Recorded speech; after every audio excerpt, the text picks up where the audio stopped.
కొద్దిగా హారతి ఇటుదిక్కు కూడా చూపించండి, ఎందుకంటే ఇక్కడ దిక్కు కూడా భక్తులు ఉన్నారు. మనం ముందరే రమణ గోవింద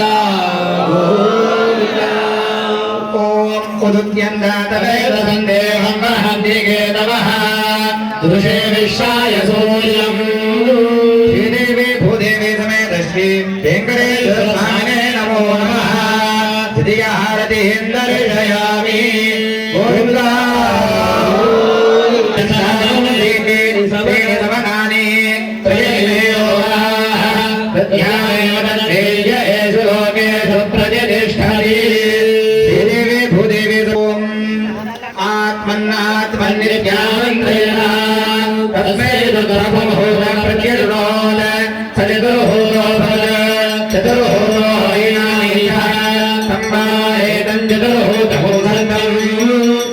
तस्मै पंचमगुहोद प्रत्यर्होद सपंचहोदो भवद पंचहोदो हवैनामैषः तम्मारेदं पंचहोदभूतकं पंचहोदे ज्ञानक्षरे वरोक्ति सप्तमगुहोद प्रत्यर्होद सप्तहोदो भवद सप्तहोदो हवैनामैषः तम्मारेदं सप्तहोदभूतकं सप्तहोदे ज्ञानक्षरे वरोक्षेण वरोक्ष प्रियाय वैदेवांगे दुर्षदामेत्यग्रे भागं देवेभ्यो विदधायायन् प्रजन्मस्तेरति दीर्घमायुः.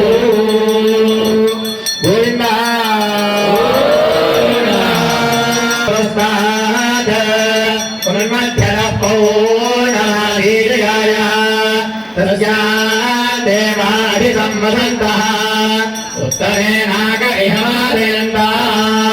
गोविन्द नक्षत्रं देवनेन्द्रियं इदमासां विचक्षणं हरिराजं जोदरः यस्य भाग्यरश्मयो यस्य केतवः यस्य नायिषा भुवनानि सर्वा सकलविदमिदमर्मदानास्यागिरते शिवाञ्जललाभो गङ्गन्हाये